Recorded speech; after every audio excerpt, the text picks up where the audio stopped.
ঘৃণা করছে আমার তোমার এই কথা শুনতে, ঘৃণা করছে, বমি আসছে আমার। তুমি বিয়ের আগে একজনের সাথে এত ঘনিষ্ঠতা করলে যে, আর তুমি আমাকে কেন, সেই বাচ্চাটাকেও তো ঠকিয়েছো যে তোমার মেয়ে। কেন গায়ত্রী? তার তো কোনো দোষ নেই, তাহলে সেই মেয়েকে ছেড়ে থাকতে হলো কেন তোমাকে? যে ঘটনাটা তোমরা ঘটিয়েছো তার দায় তোমরা দুজনে মিলে কেন স্বীকার করতে পারলে না?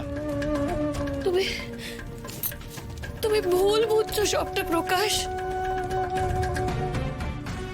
আমার কাছে কোনো চয়েস ছিল না, আমার সত্যি কিছু করার ছিল না।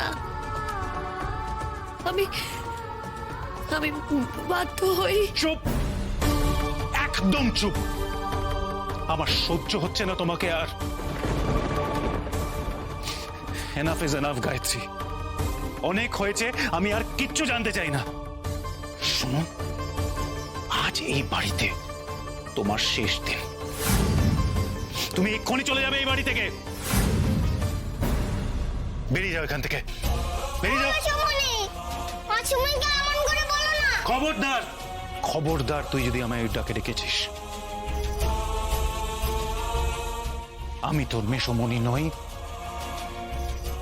কেউ নই। তুই আমার কেউ নস। কোনো কথা বলবি না তুই আমার সঙ্গে। গায়ত্রী, আর দাঁড়িয়ে থেকো না, যাও এখান থেকে। কথাগুলো একটু বলতে দাও না গো আমায়। আমরা একবার বসে কথা বলি, তারপর তুমি যা চাইবে সেটাই হবে। না না না না না, তুমি আর কোনো কথা বলো না। তোমার কথাগুলো শুনে আমার গা গোলাচ্ছে। তুমি যাবে না তো? ঠিক আছে, আমি তোমার সাহায্য করছি। মেসমণি, মেসমণি, মেসমণি।